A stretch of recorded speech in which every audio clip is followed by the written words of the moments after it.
Hello, welcome back to the channel. Tackleberry 93 here, glad to have you with me.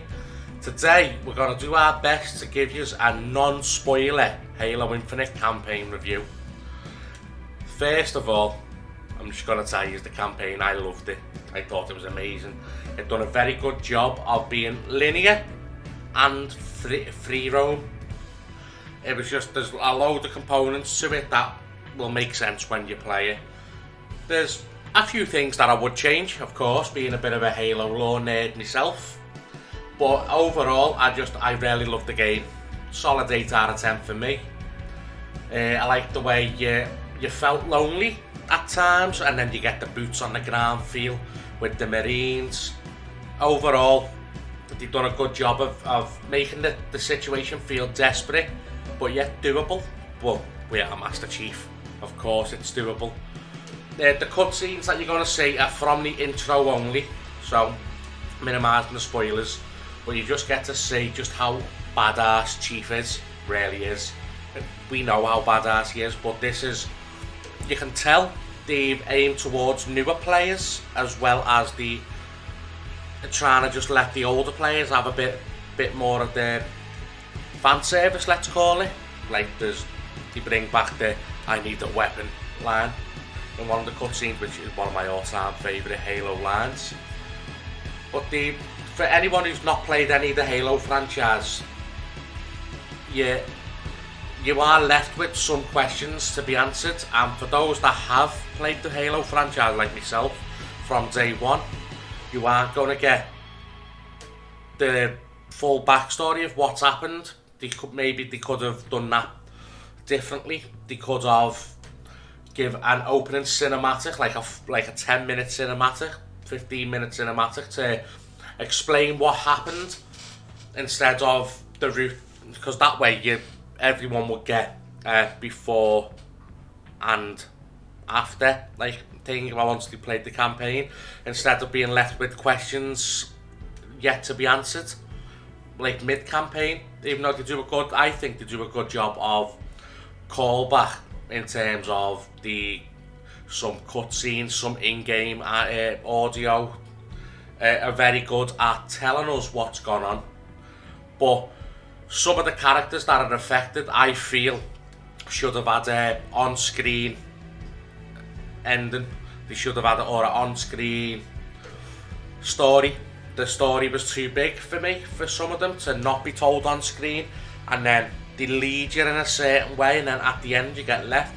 But one thing I really do like is that you have all the abilities at your disposal at any given time. Just a click of a button, you can swap. You can also upgrade your abilities as well, which I thought was just a very nice touch. Also, the fobs. You can upgrade the fobs and you can have different weapons at the fobs, different weapon variants with vehicle variants, and you can have all that at your disposal very, very quickly in the game, which is something I really enjoyed. It helped me playing through the campaign, which those that will have seen me on my Twitch will have seen a couple of struggles.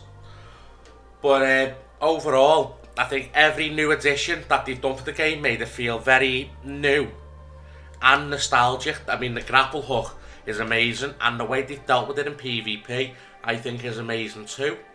They don't leave it open to just abuse.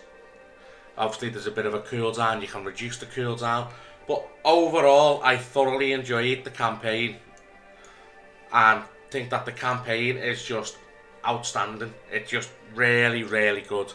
The storyline, you can tell they've tried to be a bit more uplifting. Chief is a bit standoffish. He's not very trusting. And then over time, you can see the character arc developing. I love how enemies from the barracks drop in like ODSTs as well. That's a very good touch that they've added. I thought that was incredible. The brutes have all got their own different challenges. The elites don't feel as strong as I'd like them to feel.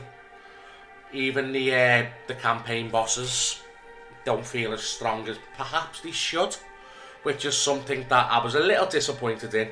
And the big disappointment for me was that they did lean in towards the Flood coming, but the flood didn't quite appear. I've got a theory that it's going to be like an ancient humanoid version of the flood. That's what the Endless that they keep referring to is. I've got a feeling it's going to be that, and that's coming in maybe a DLC or like a future expansion, or maybe a new game. But they have left it open. They have left the story open to a lot of interpretation, a lot of guesswork, but also there's a couple of different directions they can take the game, which I'm really excited about. But for now, that's all, guys. I hope you've enjoyed the review. Subscribe to the channel, like the video, comment down below, let me know. I'm going to leave you with a little clip from my Twitch channel, which feel free to go follow me on Twitch if you want to catch more of me. Peace.